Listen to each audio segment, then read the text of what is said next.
பேரவைத் தலைவர் அவர்களே, புதுசா அமைஞ்சிருக்கக்கூடிய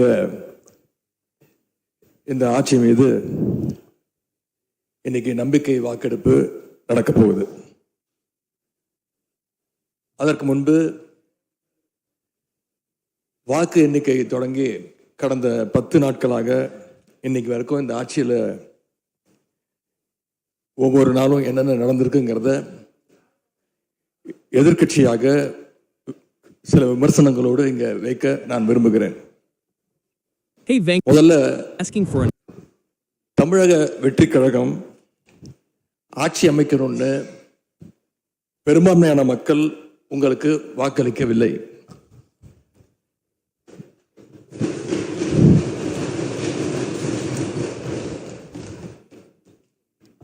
நடந்து முடிந்த சட்டமன்ற தேர்தலில்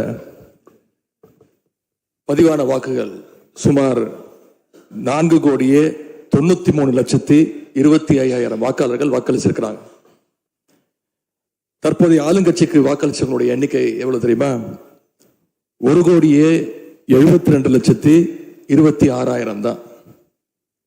மீதம் இருக்கக்கூடிய சுமார் 3,21,00,000 பேரும் நம்பிக்கை கோருகின்ற இந்த கட்சிக்கு, உங்க கட்சிக்கு எதிராக வாக்களிச்சிருக்கிறாங்க என்பதை நீங்க புரிஞ்சுக்கணும்.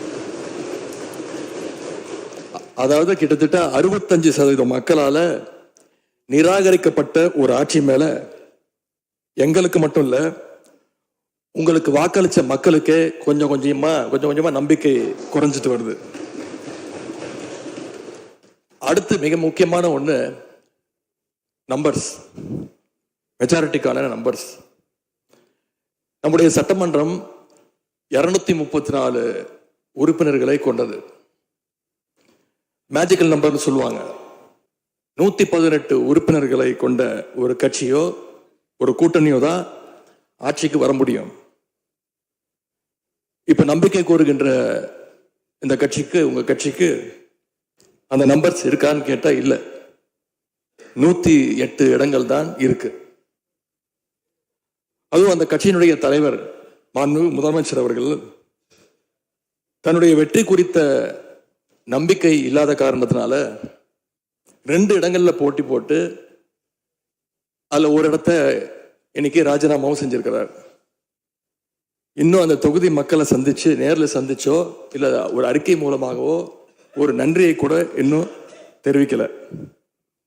அது மட்டும் இல்ல, நேத்து நீதிமன்றம் அளிச்ச தீர்ப்புல ஆளுங்கட்சியை சேர்ந்த திருப்பத்தூர் சட்டமன்ற தொகுதியினுடைய மாண்புமிகு உறுப்பினர் வாக்கெடுப்புல கலந்து கொள்ள கூடாதுன்னு,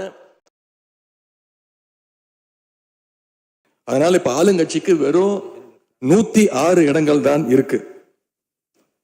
ஆனாலும் தேர்தல்ல தனக்கு எதிராக எங்க தலைவர் அமைச்ச கூட்டணியில போட்டியிட்ட கட்சிகளை எல்லாம் இன்னைக்கு சேர்த்துக்கிட்டு பெரும்பான்மைக்கான கடிதத்தை ஆளுநருக்கு கொடுத்து இன்னைக்கு இந்த ஆட்சி அமைக்கப்பட்டிருக்கு.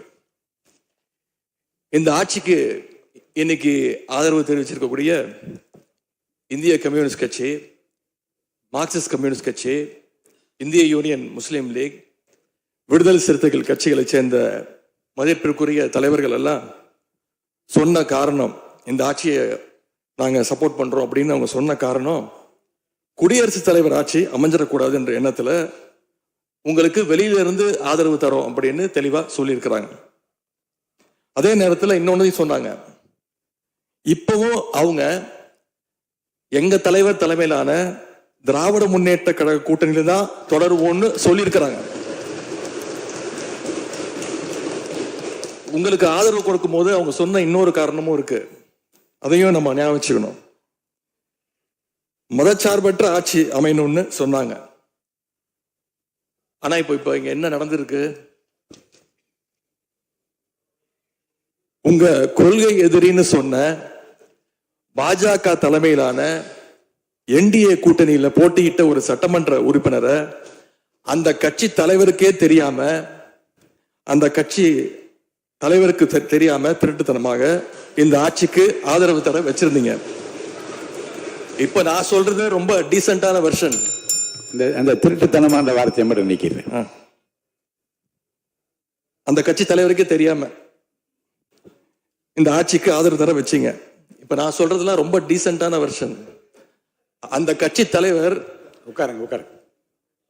உங்களை சொல்ல உங்களை சொல்ல உங்களை சொல்ல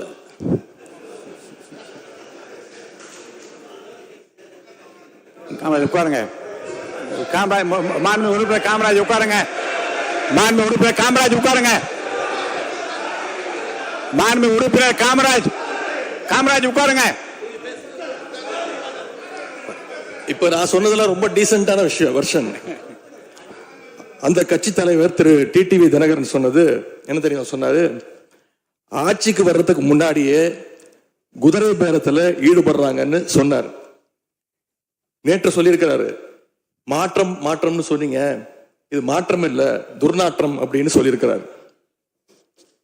அடுத்து அதே பாஜக தலைமையிலான என்டிஏ கூட்டணியில் இருக்கக்கூடிய பெரிய கட்சியான அதிமுக இன்னைக்கு கிட்டத்தட்ட 2 பிளவுபட்டிருக்கு.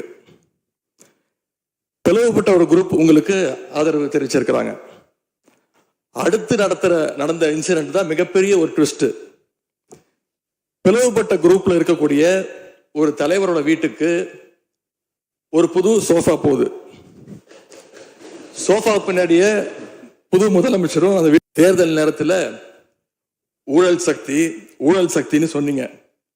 ஆனா இன்னைக்கு சோசியல் மீடியால மக்கள் உங்களை பார்த்து கேள்வி கேட்க ஆரம்பிச்சிட்டாங்க. என்ன கேட்கறாங்க தெரியுமா? அந்த ஊழல் சக்தியோடு சேர்ந்து இருக்கக்கூடிய ஆளுங்கட்சிய இப்ப என்ன சக்தின்னு கூப்பிட போறாங்க. கிளீன் கவர்மெண்ட் சொன்னாங்க. இதுதான் உங்க கிளீன் கவர்மெண்ட்டுடைய லட்சணமானு மக்கள் கேட்க ஆரம்பிச்சிட்டாங்க. இப்படி நீங்க கூவத்தூரையும் மிஞ்சுற அளவுக்கு அடிக்கிற கூத்த பார்க்கும் போது இந்த அரசு எத்தனை நாளைக்கு நீடிக்க போகுதுன்னு மக்களுக்கு அந்த சந்தேகம் வர ஆரம்பிச்சிருச்சு. முதல் கோணலே முற்றிலும் கோணல்ன்ற மாதிரி உங்க நடவடிக்கை எல்லாமே இன்னைக்கு நடந்துகிட்டு இருக்கு. இப்படி எம்எல்ஏக்களை எல்லாம் கடன் பெற்று ஆட்சி நடத்துகின்ற முதலமைச்சர் தான் அளித்துள்ள போலி வாக்குறுதிகளை நிறைவேற்ற முடியாதுன்னு தெரிஞ்ச எங்களுடைய அரசு வளர்ச்சிக்காக பெற்ற கடன் குறித்து தவறான கருத்துக்களை தந்து மக்களை இன்னைக்கு திசை திருப்ப முயற்சி செஞ்சு கொண்டிருக்கிறார்.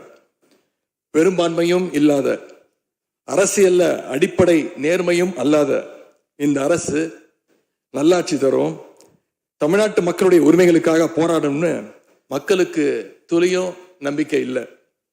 முக்கியமான ஒரு விஷயத்தை இங்க நான் பதிய வைக்க விரும்புகிறேன்.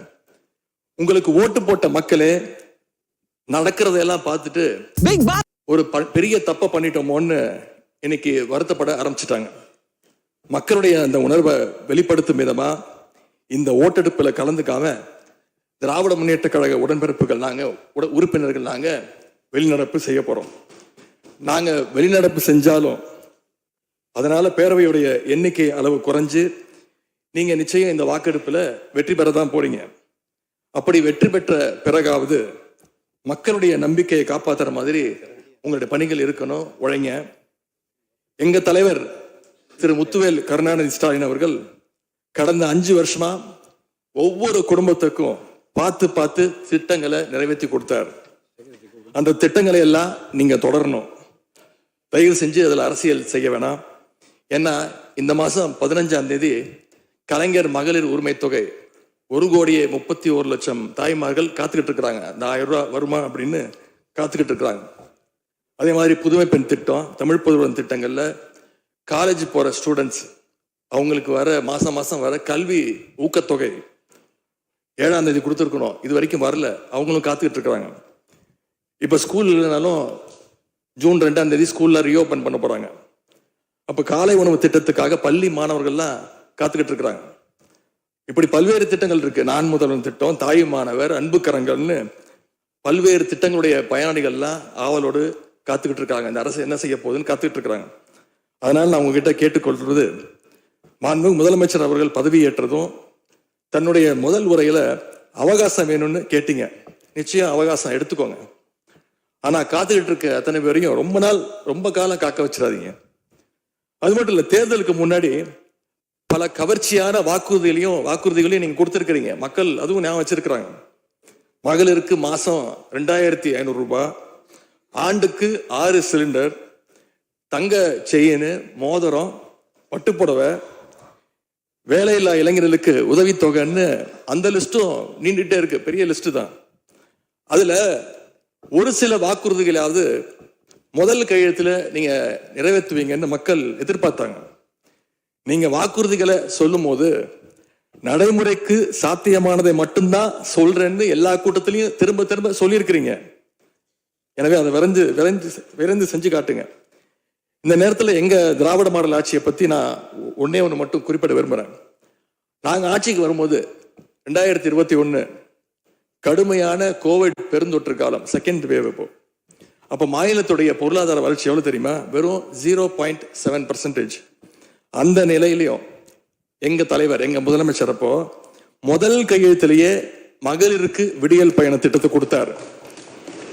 முதல் நாளே எல்லா குடும்பங்களுக்கும் 4000 ரூபாய் லாக்டவுன் உதவித்தொகையை எங்க முதலமைச்சர் கொடுத்தார். ஆவின் பால் விலை குறைப்பு, இப்படி முதல் நாளே 5 கோப்புகள்ல கையெழுத்து போட்டார். ஒரே மாசத்துல தேர்தல் அறிக்கையில சொன்ன மாதிரி பெட்ரோல் விலைய லிட்டருக்கு 3 ரூபாய் குறைப்பதற்கான உத்தரவையும் எங்க முதலமைச்சர் போட்டார். இப்படி கடுமையா உழைச்சதுனாலதான் இன்னைக்கு 5 ஆண்டு முடிவில் இந்தியாவிலேயே பொருளாதார வளர்ச்சியில நம்பர் 1 மாநிலமாக இன்னைக்கு தமிழ்நாட்டை எங்களுடைய தலைவர் மாத்தி காட்டியிருக்கிறார்.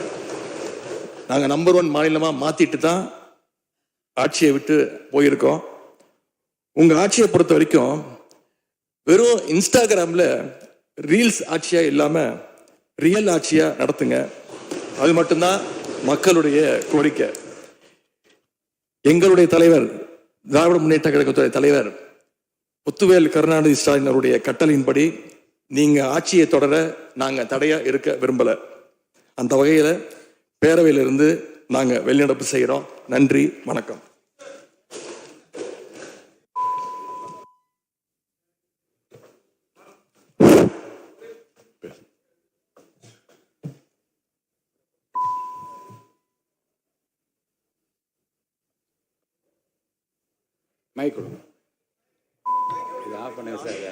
மாண்புமிகு பேரவைத் தலைவர்களே, மாண்புமிகு எதிர்க்கட்சி தலைவர் குறிப்பிட்ட பொழுது கோவத்துறை குறிப்பிட்டு சொன்னார்கள்.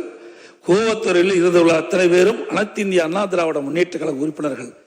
நான் முதலமைச்சராக தேர்வு செய்யப்பட்ட பிறகு நம்பிக்கை கோரும் தீர்மானம் சட்டமன்றத்தில் வருகின்ற பொழுது 122 பேரும் அனைத்து இந்திய அண்ணா திராவிட முன்னேற்ற கழக உறுப்பினர்கள் வாக்களித்துத்தான் நான் முதலமைச்சர் ஆனேன் என்பதை பதிவு செய்துள்ளேன்.